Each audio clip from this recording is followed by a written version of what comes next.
এই যে ভাই দাঁড়া রয়েছে এটা হলো পশ্চিমের লাশ সীমানা। এটা হলো মানে উঁচা জমি আর কি, নিচেরতে উঁচা জায়গা। নিচেরটা হলো ধান ক্ষেত আর উপরেরটা হলো ট্যাক জমি। জমির পরিমাণ হলো 13 কাঠা। এই বাইরে তো দইরা সোজা একটা হাল গেছে আইসা এই দইরা মানে এই বরাবর সোজা নাকি একবারে ওই লাস্টে যেতে মানে ওই কোটাটা নাকি না 3টা কোটা, মানে এই টানেরটা আর এই টানেরটা 2টা কোটা। ও তাহলে এই যে 2টা কোটা জমি।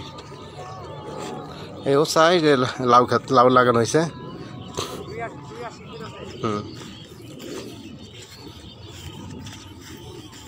জমি হলো 13 কাঠা।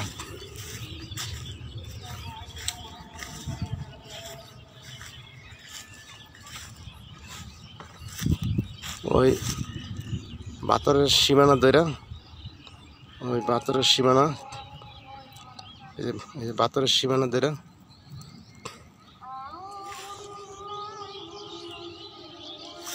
জমি হলো 13 কাঠা।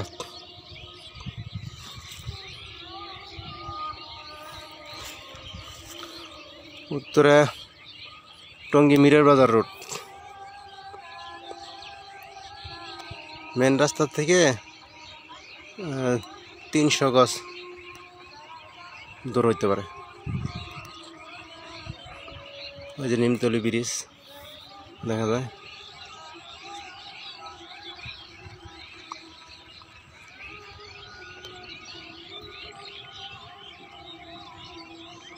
পশ্চিমে হলো শিলমন গ্রাম।